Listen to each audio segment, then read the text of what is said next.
Hey, listen up. What if I told you you could ditch the annoying office job decades before everyone else? We're talking about achieving total financial freedom by your 40s.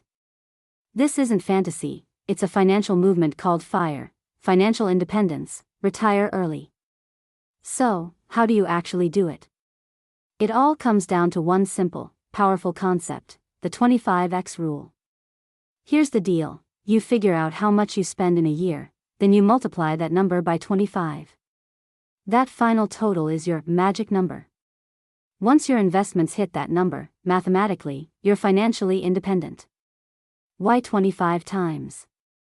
Because it's based on the super safe 4% rule, which says you can withdraw about 4% of your savings each year.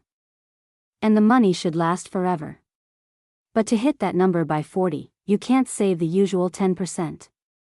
You need a high savings rate, we're talking 50, 60, or even 70%. It means making big sacrifices early on, but it massively compresses your working life.